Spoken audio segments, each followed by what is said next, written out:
Guys அவனை கிடச்சிட்டாங்க guys. வீட்டு பக்கத்தில் எங்கேயோ ஒரு மரத்தில் உக்காந்தாங்களாம். பசியில் உக்காந்துக்கிறான் பாவம். காக்கை ஏதோ ஓட்டினாங்களான்னு தெரியல.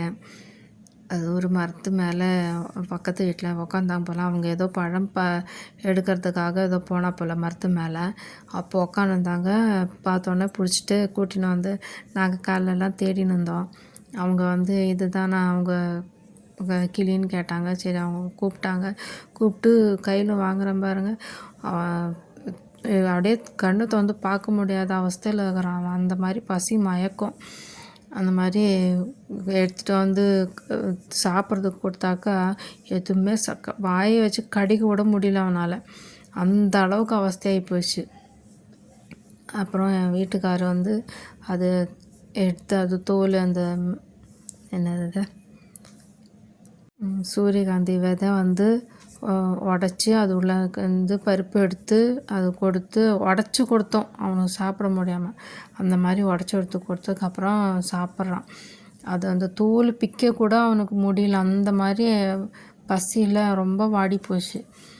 அதுக்கப்புறம் கூட்டிகிட்டு வந்து தண்ணியெல்லாம் கொடுத்து அந்த மாதிரி முதல்ல தண்ணி கொடுத்தாங்க. தண்ணி கொஞ்சம் குடிச்சிது. கண்ணு கூட திறக்க முடியல பாரு கைஸ். அவனுக்கு எப்படி இருக்கிறான் பாரு. அவனோட அந்த ரெக்கை கலர் பார்த்து தான் நான் ரெக்கை கட் பண்ணாமல் விட்டாங்க. ரெக்கை இருந்தால் நல்லா பறந்து தானே இருந்தான். எப்படி போகுன்னே நினச்சி கூட பார்க்கல. வெளியே போனால் கூட எங்கள் ஷோல்டரில் தான் இருக்கும். பறந்து போக மாட்டான். ஆனால் என்ன நினச்சதோ என்னோ தெரியல, அப்படியே பறந்து போயிட்டான். அவனை காணோன்னு எங்கள் தொண்டையில் கொஞ்சம் பச்சை தண்ணி கூட இறங்க மாட்டேங்குது. அந்த மாதிரி ஆகிப்போச்சு எங்களுக்கு. குட்டியிலே எடுத்துன்னு வந்து வளர்த்தி எல்லாம் வளர்த்திட்டு வந்த அவனை. அந்த மாதிரி இருந்தது. ஏதோ கடவுள் புண்ணியத்தில் கிடச்சிச்சு.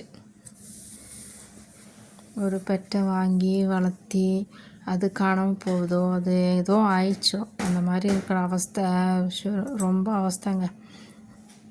சொல்ல முடியாத ஒரு அவஸ்தை அது. அது நிறைய பேர் அனுபவிச்சுட்டும் இருக்கிறாங்க. அந்த மாதிரி எப்படி கண்ணு கூட திறக்கலை பாரு அவர். அந்த மாதிரி அவஸ்தையை போச்சு பாவம்.